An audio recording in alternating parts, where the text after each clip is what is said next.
I promised a video soon, so I do apologize for that.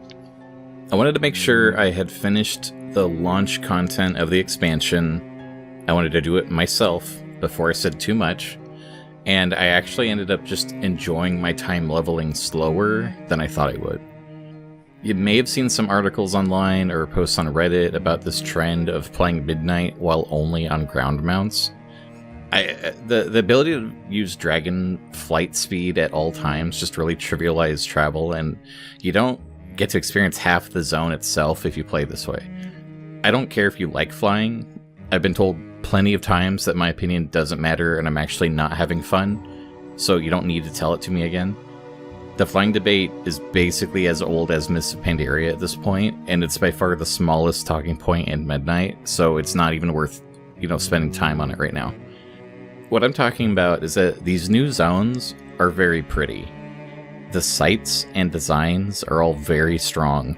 I actually want to stay in a zone and keep doing quests and read NPC chatter even though I'm out leveling it, just because I'm enjoying playing the game. I feel like this is the kind of thing that should be celebrated, but it somehow isn't enough to overcome the constant malaise of negativity I'm seeing everywhere. Silverman has all the personality I could ask for.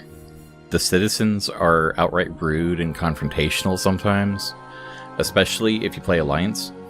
The buildings you can enter each brim with decorations and personality. I had a nostalgic moment when I first arrived because it reminded me exactly how I felt when I first downloaded a free trial of Warcraft and loaded into Silvermoon on a Blood Elf Paladin character, and little me was just blown away by how golden and shining the city was. It made the rest of the world so dark and dirty that I understood why the elves wanted to protect it. It's not just their home, it was just the best place in the world. The individual zones are all fun. Elf zones feel right, the troll zone is cool. I thought I would hate the Haranir zone, but the weird verticality of it all was kind of engaging. I knew I would hate the Void zone, but I found myself kind of coming around to it after spending a couple hours on quest chains there.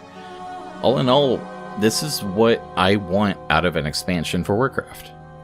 But I was talking to some friends that were unhappy, and I gave them this tip. I said, going in, the best thing you can do, you need to 100% just skip every single cutscene. Scroll past every MSQ quest, just ignore those chains, go through the motions, but just don't care. Don't invest in them. Ignore every main character. Best decision ever made. Not hearing a line from Xal'atath can increase your lifespan by 3 years and lower your cholesterol.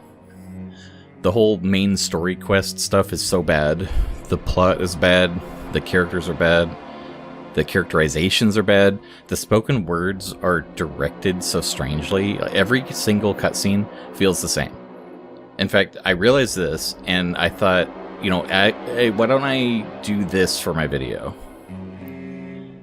I started scripting out my own Warcraft cutscene. I was going to animate it in the style of The Emperor has a text-to-speech device. If you're unfamiliar with the series, it's a parody using Warhammer 40k characters, and it'll comedically oversimplify plot summaries, or sometimes just play with characters in funny situations, like what if they all sat down to play D&D together, and what tropes can you bounce off of them? I was reminded of one of my favorite 40k characters, Calor Drago. Now, I say favorite, I kind of hate him because he's written by a child. He's literally but his sword is so strong, he can make wormholes in space. Also, he's so smart, he can shoot laser beams, but also he's so strong, he doesn't even need a sword, but also... And there was a skit where he just kind of talks over everyone so much and obstructs any actual conversation, and when he's done, he just kind of announces that he has to go now and his planet needs him, and he'll just make a dimensional portal and fly away. These points kind of connected and made a line in my head. And I'm like, hey, this is funny. I would find every Warcraft cutscene better if it was like Emperor's TTS. And I started working on it. I wrote a thing where the good guys are all there, and Xal'atath says, aha, you have fallen for my deception, and this was my plan all along. And the good guys are like, no, we have this MacGuffin.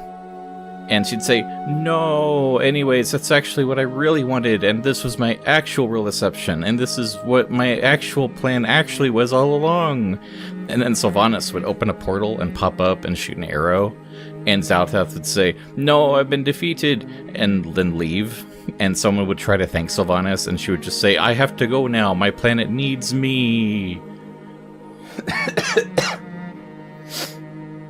I was on my final draft, and I'm about to start recording voice lines, and this final raid cinematic came out.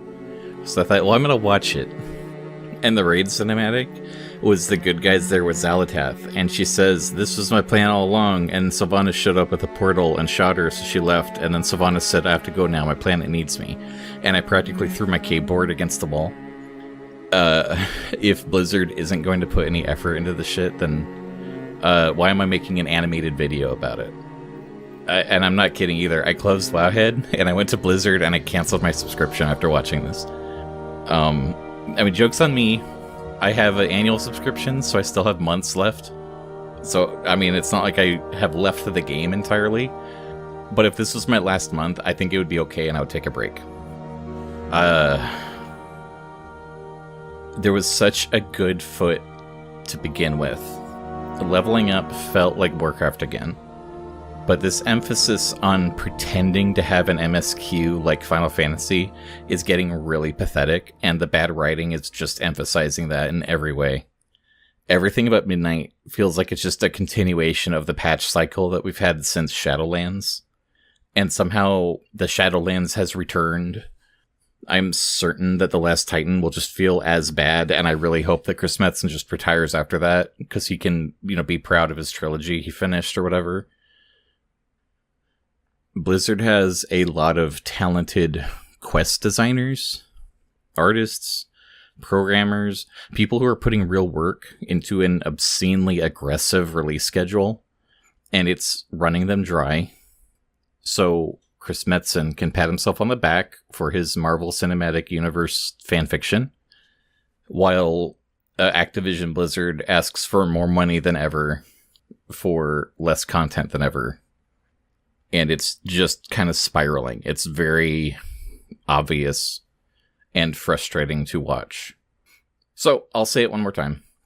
In case anyone wanted my review of the expansion so far, my overall takes: World of Warcraft is a fun game, but you need to play with friends in order to enjoy raids, and you need to skip every cutscene in the game if you're playing by yourself. If you do this, you can enjoy the game, flying or not, to its highest potential. If you don't have friends, and if you want to enjoy a narrative, you need to look into other games. Elder Scrolls Online has some pretty good stuff in it. I wouldn't say that Old Republic is great, but if you get to the good expansions in the middle, those stand on their own pretty well. Single-player games just handle story better more often than not. Final Fantasy is kind of like a weird outlier. I do appreciate the story, but it yo-yos between MMO and single-player game. I don't think you can hear me at this point, but I need one more sentence just to make sure this fade feels deeper than it really is.